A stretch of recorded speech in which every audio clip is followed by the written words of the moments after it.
اب آپ نے چکر اپنا طواف پہلا چکر شروع کرنا ہے، دعائیں پڑھیں، اللہ کا ذکر کریں۔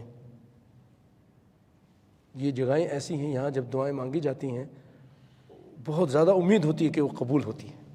اللہ اکبر، اپنے گھر والوں کے لیے، اپنے مرحومین کے لیے، دنیا کے مسلمانوں کے لیے، اپنے معاملات کے لیے۔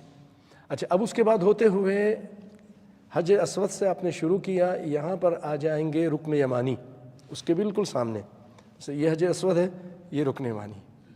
یہاں جب پہنچ جائیں گے تو اگر ہاتھ لگا سکتے ہیں تو لگائیں، نہیں لگا سکتے، رش ہوتا ہے، آپ اشارہ بھی نہیں کریں گے، یہاں اشارہ کرنے کی بھی ضرورت نہیں ہے۔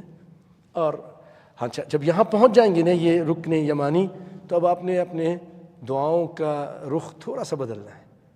ساری دعائیں اب چھوڑ کر جو آپ مانگ رہے تھے، اب آپ نے یہاں سے ربنا آتنا فی الدنیا حسنہ وفی الآخرۃ حسنہ وقنا عذاب النار، یہ پڑھنا ہے۔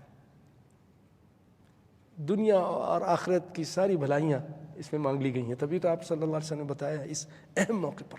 اب یہ کہتے کہتے آپ یہاں پہنچ جائیں، پھر ایک اشارہ کریں اور ایک ہی مرتبہ، بار بار دونوں ہاتھ سے، اور بہت ٹائم لگاتے ہیں، پوری پیچھے سے اتنے لوگ ہیں ان کی وہ لائن رک جاتی ہے، ایسا نہ کریں، جلدی سے اشارہ کر کے آگے چلیں۔